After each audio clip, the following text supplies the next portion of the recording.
Okay, so this is going to be different compared to the other animes I've talked about on this channel so far.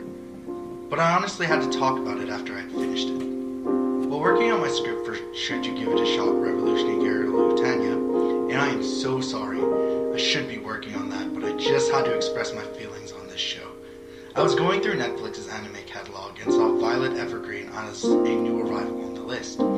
So I watched a short teaser. In the teaser, it showed a girl with robot-like hands typing on a typewriter, looking into the paper.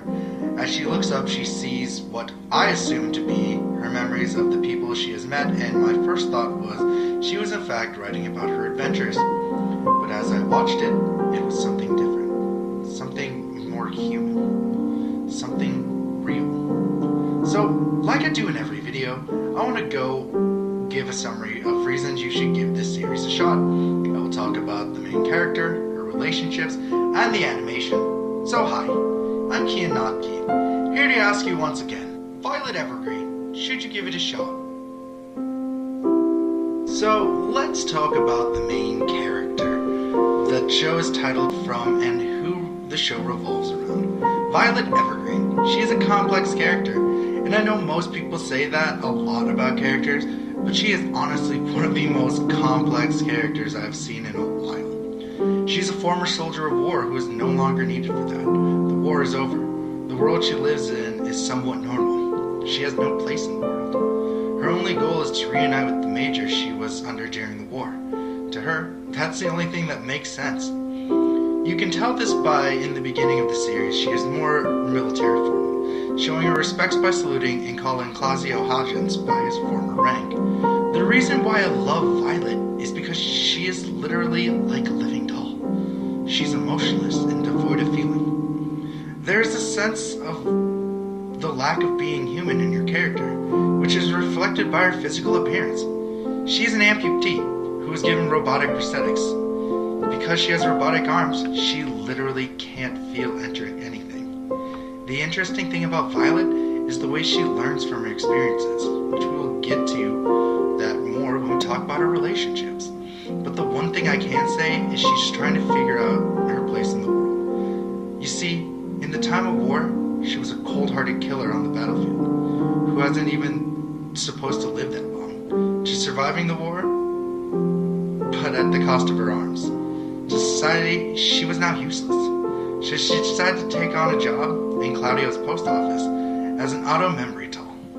Auto memory dolls are essentially writers that will write letters for people who can't write themselves or need help expressing how they feel. Basically, they're ghostwriters. But the underlying reason that Violet wants to be a doll is so she can learn the meaning of the last phrase spoken to her by the major. I love you. As the series progresses, Violet grows, learning how to feel when she starts feeling the guilt of the people she has killed in the war, and how much she deal with those harsh burdens as she keeps going on through life. And when Violet feels, oh man, does she feel. Episode 8 and 9 had me in tears just finding out her backstory. And man, that shit is heartbreaking. Now, let's talk about the relationships that she forms throughout the story.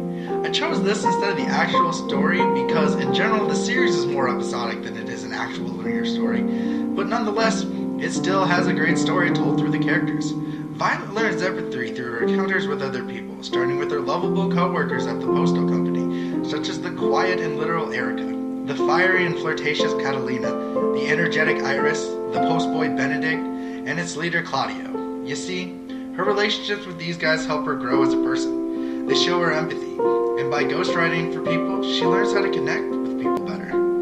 Let's take the example of her learning empathy with certain people with two examples I want to point out, and the first being the time she spent with Oscar Whisper, who is an alcoholic playwright, unable to finish his play because he is suffering from depression of the loss of his daughter and the grief that it has given him. You see, the play he's writing is an actual story of losing his daughter, told in a magical setting, ending in a tragedy that is the death of his daughter.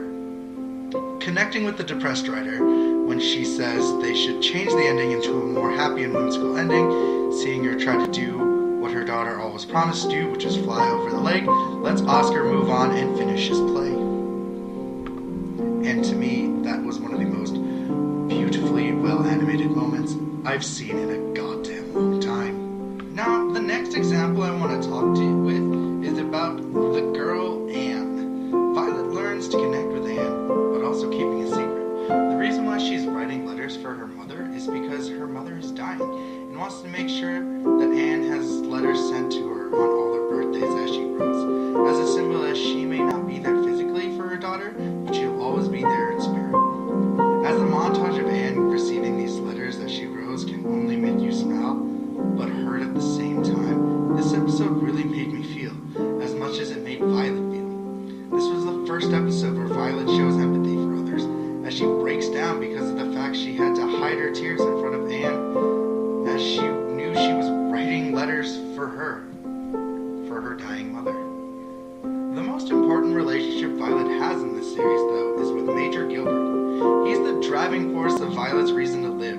While she was in the hospital, she didn't care how she was doing, only caring if the Major has been found. You see, she had a strong bond with the Major, making sure he was okay. If it wasn't for her, she wouldn't have grown. She would have probably still have been just a dog of war just sent to kill people. He's the reason why she wants to know what love means. She keeps a brooch that he bought her to high regards. So when she finds out the Major has been pronounced dead, she's devastated, leading to one of the most emotional scenes I've seen in a goddamn long time that reflects the helplessness and pain she feels, leading her to depict the 5 stages of grief in a well-animated and emotional way. But there was light at the end of the tunnel, because she finds out the meaning of what love is, and writes a letter to the Major telling her all of her experience, help her understand love. Now, I want to talk briefly about the amazing animation and set design for the series. The animation is beautiful and crisp. You can tell a lot of work is being put into it. You can tell because certain colors and lighting can change the feel of the mood of the story, and it's done very nicely. And it may not be an action shonen fight scene, but the military fight scenes here are beautifully animated, combining a certain whimsical feeling with the contrast of the brutal depiction of war. I have to admit, as much as I'm not a big fan of classical sounding music, the background music fits so well with the tone. Another amazing part of the animation design is the world it has crafted. It seems very post-World War I Europe, and it even has different vibes from different cities. You can tell by the design of the buildings, the attire of the citizens' clothing, that they all have their different cultures. As most shows, I feel like the pacing was off in some parts. Like important parts were cut too short, and the unimportant parts were a little too long. To sum this up, I think that Violet Evergarden is worth the watch. Watch it for the beautiful animation, if for nothing else. But I recommend it because it's an amazing coming-of-age story. It's about finding who you are. It's a story about understanding empathy and growing after a major tragedy and loss. And it's a story about, well, love. Thank you again, folks, for watching. Check out my channel for more reviews, and I promise next week I'll try my hardest to get Should You Give Revolutionary Girl Lutania a Shout Out. If you like this video, give it a like, subscribe, and share. And always be awesome, guys.